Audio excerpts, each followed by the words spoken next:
કારણ કે હું પણ એક ગુજરાતી છું, આણંદનો.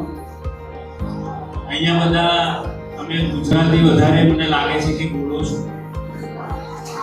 હું પણ ગુજરાતીને વધારે આપું છું પ્રેફરન્સ.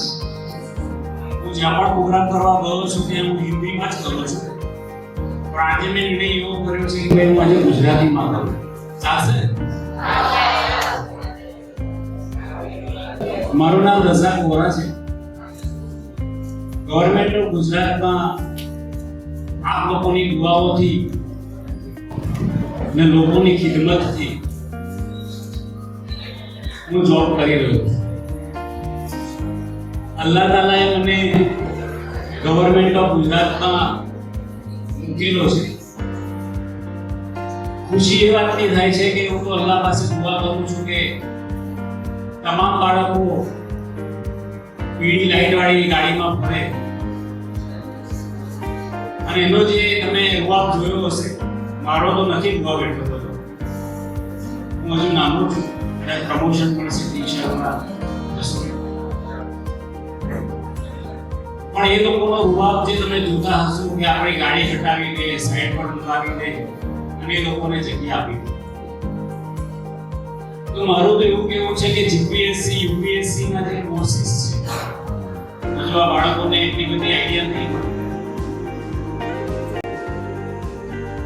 અને દુઆ કરીએ કે બધાને પણ એવી જોબ મળે. મારું કેરિયર હું તમને જે વસ્તુ કહીશ એ પ્રેક્ટિકલી છું, કોઈની સામે હું વાત કહેતો નથી. મારું બાળકોને એક જ કહેવું છે કે અમે ઘણી બધી સંસ્થાઓ ચલાવીએ છીએ. સુરતની અંદર ચલાવીએ છીએ, આણંદની અંદર ચલાવીએ છીએ, અહીંયા બધી જે બધા બેઠાઓ છે એમને સંસ્થાઓ ચલાવીએ છીએ. આપણે સંસ્થા પાસે કેમ જવું પડે? આપણે એટલા માટે સંસ્થાઓ પાસે જવું પડે કે આપણે 50 અને 60 ના ટકાવારીમાં રમતા હોઈએ છીએ, એટલા માટે સંસ્થાઓ પાસે હાથ આપવો પડે. અમારા પાસે રોજના 10 થી 15 20 બાળકો મારી ઓફિસ પર આવતા હશે. મારી ગવર્મેન્ટની ઓફિસ પર હું બોલાવું છું. જ્યારે પણ જુઓ ત્યારે ફાઇનાન્સનો પ્રોગ્રામ હોય, જ્યારે પણ જુઓ સાહેબ ત્યારે પૈસાનો જ પ્રોબ્લેમ હોય કે મારી પાસે ફી નથી, મારે એડમિશન લેવું છે. 100% વાત સાચી છે.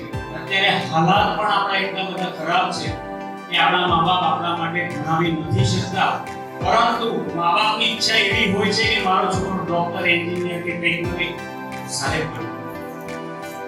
મા બાપ કોઈ દિવસ એવું નથી ઈચ્છતો કે મારો બાળક ગાડી ચલાવે, ગેરેજ કરે, કોઈ પણ નાનું કામ કરે. ઉમ્મીદ તો મોટી જ રાખતો હોય છે, પણ હાલાતને લીધે તૂટી જાય છે. એનું કારણ એક જ છે કે આપણે 10મામાં, 11મામાં, 12મામાં મહેનત નથી કરતા અને 70% 80% નથી લાવતા. એટલી બધી સંસ્થાઓમાં આપણે ફરવું પડે છે.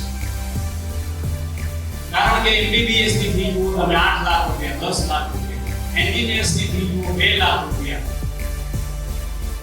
આજે આપણી પાસે ડોક્યુમેન્ટ્સ નથી.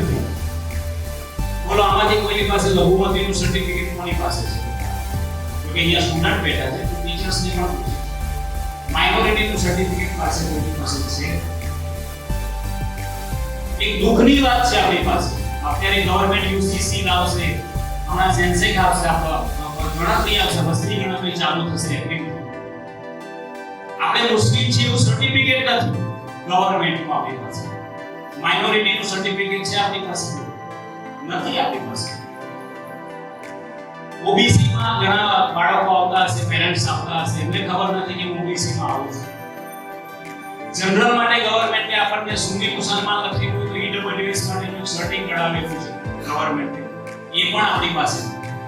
પછી આપણો મુસલમાન ક્યાં, આપણી કોમ ક્યાં જશે? આપણી પાસે વસ્તુ જ નથી. આપણી પાસે ખાલી એટલું છે કે સન્ડેના દિવસે નિયરમાં ફરવા જવું, લોકો પાછળ 500 રૂપિયા, 1000 રૂપિયા બગાડવા, આપણા ફળિયાની અંદર, આપણા મોહલ્લાની અંદર ચોથા ઘરે, પાંચમા ઘરમાં પાસે લગ્ન હશે ને આપણે 20-10 હજાર રૂપિયા કપડા લાવીશું. એ આપણી પાસે છે, પણ આપણા બાળકોના એજ્યુકેશન માટે ફ્રી નથી. આ સાચી અને સત્ય હકીકત છે. જેના માટે કહું છું કે મારી પાસે રોજના 10 થી 15 ની સેવા આવે છે. એ તમે વાત જ ન પૂછો.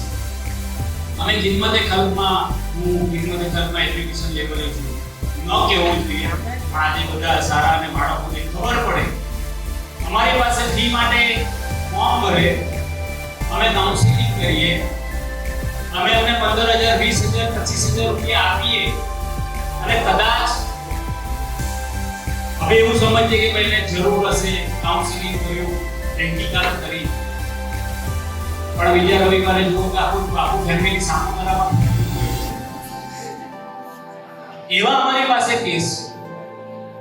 મારું કહેવાનો મતલબ એટલો છે કે તમે એજ્યુકેશન માટે જેટલા પૈસા તમે વાપરશો એ એજ્યુકેશન તમારું ફેલ નહીં જાય. તમે બીજામાં ન વાપરો તમારા બાળકો પાસે. અને બાળકોને પણ હું કહું છું કે મા-બાપની ખરેખર જે બે વક્તાઓએ કીધું કે મા-બાપની કદર કરો, એ કઈ રીતે તમારી ફીસ કરે છે એ એને અલ્લાહ બેન જાણતો છે. આજે હાલાત એવા છે, ધંધા નથી, બિઝનેસ નથી, નોકરી નથી. હું પોતે મારી વાત કરું, હું ભલે ગવર્નમેન્ટ ઓફ ગુજરાતમાં છું 2009 થી 8 થી હું સુરતમાં 2002 માં આવ્યો પ્રોમિનન્સ લાઈનમાં સાહેબ. મારી પાસે મારા છોકરાને ભણાવવા માટે પૈસા ન હતા. હું લોકોની જોડે જતો હતો કારણ કે હું એવી હાલાતમાંથી આવેલો આણંદ. હું સાયકલની દુકાન કરતો હતો 8 વર્ષ સુધી. મેં આર્કિટેક્ટ એન્જિનિયર છું, સિવિલ એન્જિનિયર છું. મને નોકરી, મારા હાલાત એવા હતા. મેં 8 વર્ષ સુધી સાયકલની દુકાન કરી છે અને સુરતના એવા એરિયામાં કરી છે કે તમે નામ સાંભળશો તો તમે તાજુબમાં મીટિંગ ખાડી રિક્વાયર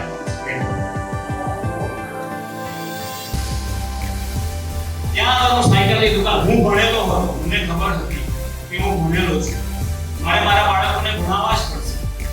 એજ્યુકેશન વગર કશું જ નથી. મેં મહેનત કરી, એટલી બધી મહેનત કરી, મજૂરી કરી, ગમે તે રીતે કરીને મને મારા બાળકોને ભણાવ્યા. મારો બાળક આજે સિવિલ એન્જિનિયર છે, બીજો બાળક છે આર્કિટેક્ટ એન્જિનિયર છે, મોટો છોકરો જે છે કોટક બેંકમાં વેલ્યુએશનમાં એન્જિનિયર અને માસ્ટર ડિગ્રી કરીને મેનેજર છે. મારું કહેવાનો મતલબ એ છે કે તમે જેટલા એજ્યુકેશન પાછળ પૈસા વાપરશો એ પૈસા કોઈ દિવસ ફેલ નહીં. તમારા સૂટ અને સરારા પાછળ પૈસા ન વાપરો. જેટલા ખર્ચા ઓછા થતા થાય. આજના જમાનામાં એક જ વસ્તુ છે કે અમને ખબર છે આ વખતે તો એટલી પોઝિશન ખરાબ છે. આ વલસાડ જે સંસ્થા છે, ખિદમતે ખલ્ક છે, અલ-નૂર છે, યતીમખાના છે, એમાં અમે બધા સાથે જોડાયેલા છે. એવા કેસ આવે છે અમારી પાસે કે આપણને આંખમાંથી આંસુ આવી જાય, સામે ઊંઘ નથી આવતી આપણને કે લોકોના હાલાત કેવા છે. ભણવું છે બાળકોને, પૈસા નથી. મારું કહેવાનો મંતવ્ય, હું અહીંયા આવ્યો છું એક મોટો પ્રોગ્રામ કેન્સલ કરીને તમારી પાસે આવ્યો છું. મારી ગવર્નમેન્ટની ટ્રેનિંગ હતી છતાં હું કેન્સલ કરીને આવ્યો છું. એટલા માટે કહેવા આવ્યો છું કે જેટલો બને એટલો તમે ફાલતુ ખર્ચો ન કરો અને તમારા ડોક્યુમેન્ટેશન એક એક્ઝામ્પલ આપું. તમારું આધાર કાર્ડ જોજો, તમારું રેશન કાર્ડ જોજો, તમારું હેલ્થ પાસ જોજો, તમારા ફાધરનું છે. જેટલા બાળકો બેઠા છે એ બાળકોને કહો કે આજે તમારા ઘરે જઈને તમારા ફાધરનું એલસી કઢાવો. આટલા બેઠા છે ને એમાંથી 80% જોડે નહીં તો ચેલેન્જ થી કહું છું. અને એક આર્ટિકલ જેની પાસે નીકળે ને એમાં એટલું જોતો કે તમારી જાતિ શું લખી છે, કાસ્ટ શું લખી છે. આજે ખોટા મેસેજો ફરતા થઈ ગયા છે. જાતિમાં તમે મુસલમાન લખાવો અને ધર્મમાં ઇસ્લામ લખાવો. ધર્મમાં બરાબર છે, ઇસ્લામ લખાવો. એ તો આપણે ધર્મ છે ઇસ્લામ. હું ટીચરોને પણ કહું છું તમારા ઘણી સ્કૂલમાં મેં એનસી ખડાવી નાખેલી છે. કાયદેસરની કાર્યવાહી કરી છે. રીઝન તમને બતાવો. તમારું જે એનસી છે એમાં બે વસ્તુઓ છે, એક કાસ્ટ હશે અને રિલિજન હશે. અમે જોયું અને ઘણા સ્કૂલોમાં એવું જોયું છે મેં કે રિલિજન ઓબ્લિક કાસ્ટ. ઘણી સ્કૂલોમાં એવું જોયું છે ખાલી રિલિજન. આમાંથી કયું સાચું? રિલિજનમાં લખાવો તમે જો તમે ભૂલ ન કરતા. કારણ કે આપણા બાળકનો જ્યારે જન્મ થાય છે આપણે એટલા બધા ખુશીમાં હોઈએ છીએ કે જ્યારે સંધિ આવે છે ત્યારે જોતા નથી કે આપણે શું કર્યું છે. જન્મની વાત કરું છું. જન્મના દાખલામાં પણ આપણે જોઈએ છીએ કે કશું ખબર જ નથી પડતી, પણ ક્યારે ખબર પડે? બાળક 6 વર્ષનું થાય અને પહેલા ધોરણમાં જ્યારે આપણે મૂકવા જઈએ છીએ ને ત્યારે ખબર પડે કે આમાં તો જાતિ નથી. વોરા લખ્યું નથી, પટેલ લખ્યું નથી, ખલીફા લખ્યું નથી, શેખ લખ્યું, ખાલી મુસલમાન લખ્યું. એનું રીઝન આ ભૂલ એની નથી. ભૂલ આપણી છે. આપણા બાળકોને આપણા બાળકને આપણે જ્યાં સંતાન પેદા થાય આપણે એટલા બધા ખુશમાં હોઈએ છીએ કે કોઈ સર્ટિફિકેટ જોવા નથી માંગતા, ખાલી જે કે નર્સ કે ડોક્ટર્સ આપે આપણે લઈ લઈએ. અને પછી પ્રોબ્લેમ્સ ત્યારે થાય છે જ્યારે 6 વર્ષનું બાળક થાય અને એ બાળકને જ્યારે તમે સ્કૂલમાં મૂકવાનું થાય ત્યારે તમારી પાસે ન તો જાતિ હોય ન તો એની વસ્તુ હોય. એટલે મારું કહેવાનો મતલબ એમ છે કે તમે તમારા ફાધરનું તમારા એસી સ્કૂલમાં હશે તમારા ફાધરનું એસી લઈને જોજો કે એની અંદર શું લખેલું છે. 3 વસ્તુ કોમન છે. અમે તો વર્ષોથી આ કામ કરીએ છીએ વિવિધ ડિપાર્ટમેન્ટમાં. મુસલમાનમાં 3 વસ્તુ લખેલી છે: સુન્ની મુસલમાન અને મુસ્લિમ. બોલો સાચું છે ટીચર્સ? રાઈટ? તમે પાછળમાં કોઈ દિવસ એવું લખ્યું છે સુન્ની મુસલમાન પઠાણ, સુન્ની મુસલમાન જોરા, સુન્ની મુસલમાન જે પણ એ લખ્યું? સુન્ની મુસલમાન કાસ્ટ છે. રિલિજનમાં જોવા જાવ તો ઇસ્લામ આવશે. એનું રીઝન એક જ છે. અત્યારે ગવર્નમેન્ટમાં ગુજરાતમાં સુન્ની મુસલમાન લખેલું હોય તો ઈડબ્લ્યુએસ નું સર્ટિફિકેટ તમને આપે છે અને એ ઈડબ્લ્યુએસ નું સર્ટિફિકેટ તમારા માટે જ્યારે એડમિશન લેવાના થશે 12 ની પછીમાં ત્યારે 10% તમને ફાયદો થશે. પણ લોકોને ખબર જ નથી ને. આપણે કાયદામાં 9ની માં 7ની માં કેમ નંબર નથી થયા તો પછી આપણે સર્ટિફિકેટ ક્યાંથી? આ એક બહુ સચોટ પોઈન્ટ કહું છું તમને. અમારી પાસે જેટલા પણ કેસ આવે છે, કાલે મારી પાસે એક ભાઈ આવેલા, એમના ફાધર જોડે બેઠા છે, એમનો છોકરો કઈ ક્યાં ભણે છે વેસુની અંદર 65 નવાપુરાનો નવાપુર જે મહારાષ્ટ્રમાં છે ત્યાંનો છોકરો હતો. 65% આવેલા હતા. કોમ્પ્યુટરનું કરે છે અને એની માટે ફી નથી એની પાસે. 25000 રૂપિયા ફી હતી એટલે 13000 રૂપિયા એને ભરેલા. 12000 રૂપિયાના ફાધર પાસે ન હતા. એ ભાઈ મારો કોન્ટેક્ટ કરીને છે નવાપુરથી મને ઓફિસે સુરત મને મળવા. મેં કાઉન્સેલિંગ કર્યું છે ઓફિસે બોલાવી છે. મને કહે છે કે મને તો मेरे को थोड़ा नहीं,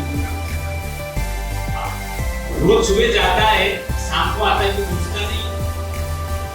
પછી મેં એને આખો ક્યાં આવ્યો અભ્યાસ કરે છે, ક્યાં બિઝનેસ હાર્વેસ્ટિંગ એનું કરે છે. મેં ત્યાં કોન્ટેક્ટ કર્યો એ લોકોનો કે ભાઈ તમારી 25000 રૂપિયા ફી છે, 13000 રૂપિયા ભરી છે, 12000 બાકી છે, તમે એને બેસવા નથી દેતા. એકદમ ફ્રોડ યુનિવર્સિટી.